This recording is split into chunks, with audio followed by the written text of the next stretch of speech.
In today's video, I'm going to be talking about a highly controversial weapon system and how it is depicted within strategy games.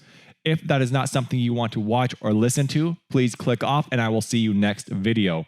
It will sound like I'm bouncing around the topic at first, and that's because I do not want to be put in YouTube jail. So let's dive into this. Down below, there's going to be a source for a CNA podcast. I highly advise you head on over there and check it out after this video, please.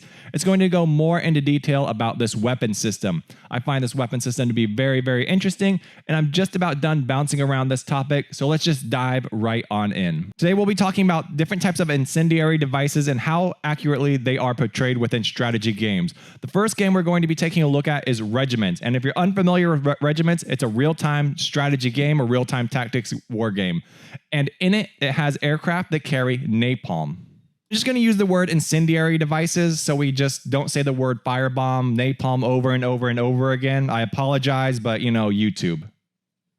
The main delivery method of these incendiary devices within Regiments is going to be an airborne platform or your airborne platforms, and those are jets. So just like your F4s, your F-16s, A-10s, they'll be dropping napalm munitions all over the battlefield, and it's primarily used to break up offensive and defensive assaults. So if you have a dug-in enemy, you'll be using it to drive them back and kind of push them out of an objective. Or if you have an offensive assault, you can use it to cut off like high-speed lanes of travel, things along those lines. Regiments has quite the impressive display of napalm within a strategy game, and it's one of the better looking ones. However, it is not one of the more realistic displays of incendiary devices within strategy games.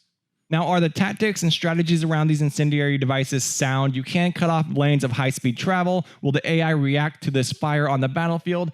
And the answer is kind of yes and no. You can't use it offensively to kind of cut lanes of travel down. However, the fires are beautiful and gorgeous to look at. You can drive units out of the forest, but the forest doesn't quite get set ablaze, which is by far one of the better usage of incendiary devices on the battlefield.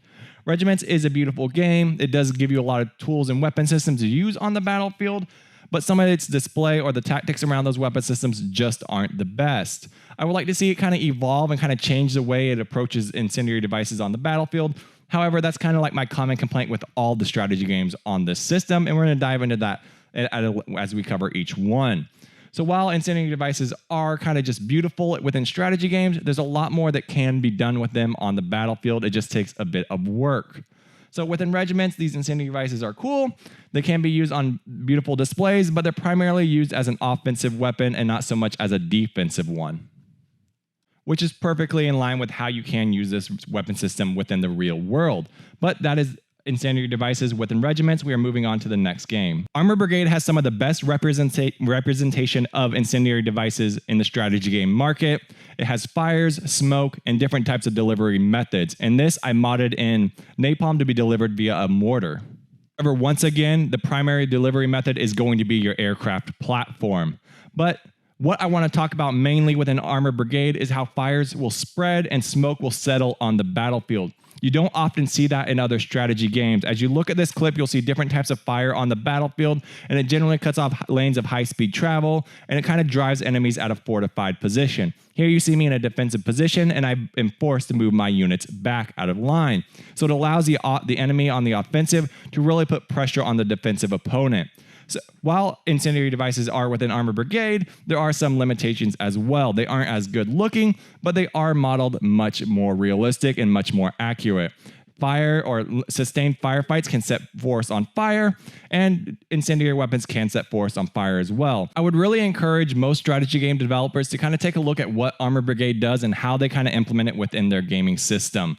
There are a lot of strategy games that kind of implement different types of fire or different types of effects, but the long-term effects of those events don't really stay on the battlefield, as you see here in these clips. The fire and smoke, they settle, they don't dissipate. And if you take a look at other strategy games, smoke kind of just blows away after a few seconds. Fires typically just burn out. They don't really damage the environment around you.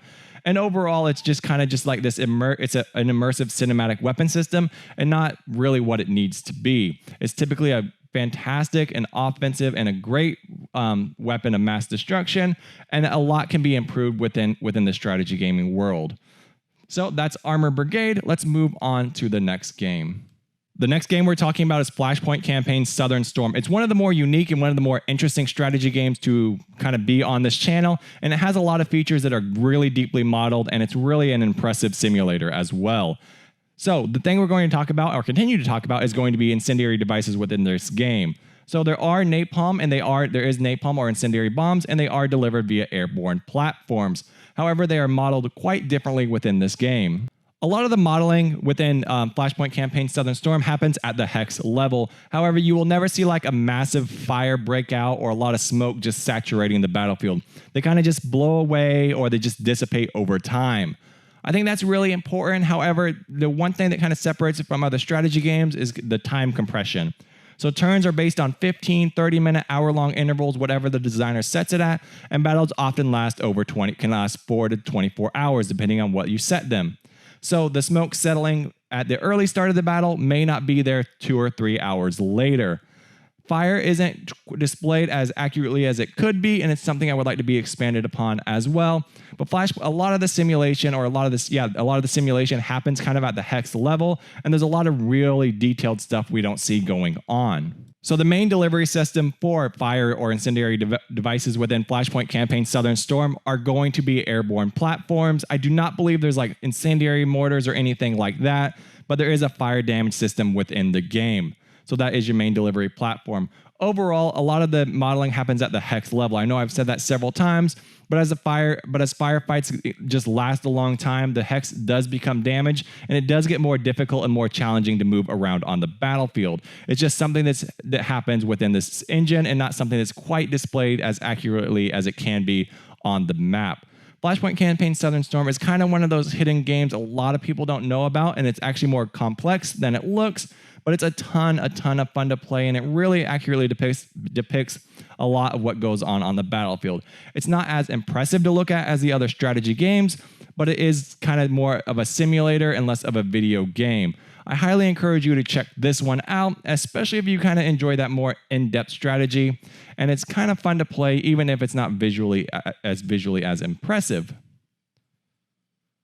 The next game we're going to talk about is Command Modern Operations. In this video, I'm using an F4 Phantom to deliver 4 incendiary bombs onto this Viet Cong target. I'm using Navy SEALs to not so much laser designate them, but identify them on the battlefield. One thing you'll notice is the munitions I'm using are unguided, so I need to be at the proper altitude to kind of deliver this unguided weapon system. Regardless, how incendiary devices are modeled within Command Modern Operations is a bit tricky, because it's a fantastic simulator, but it's also not the greatest game.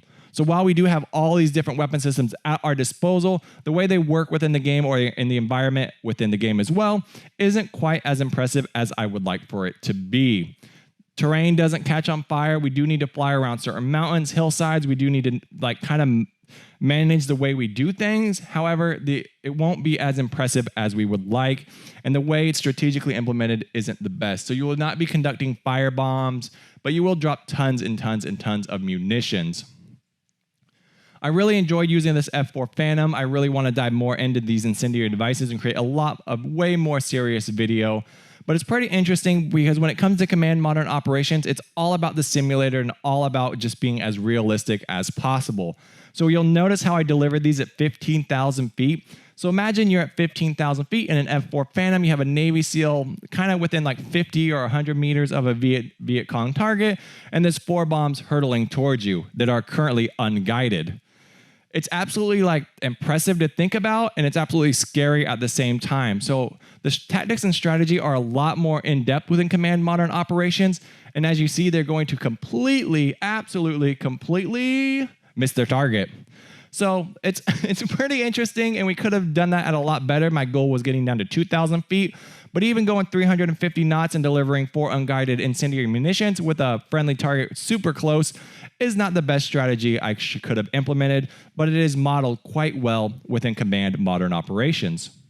Now, if you're more into reading rather than watching, I do have a Substack down below and a Patreon as well, both absolutely free. They have after-action reports, different types of strategy games, more deep-cut material. Check that out, absolutely free. Consider joining and subscribing to the channel. Let's dive into the last graphically intensive Cold War game with incendiary munitions. And now we have WARNO, the absolutely beautiful and gorgeous Cold War strategy game. It does have incendiary devices as well, and their primary method is going to be the airborne platform. So you will once again need to manage that suppression of enemy air defense and kind of open up targets and shut down lanes of high-speed traffic. Overall, I really enjoy WARNO. I really enjoy the way it looks and how it plays. It can be a bit micro-intensive for me, but I really enjoy the way napalm works within this environment.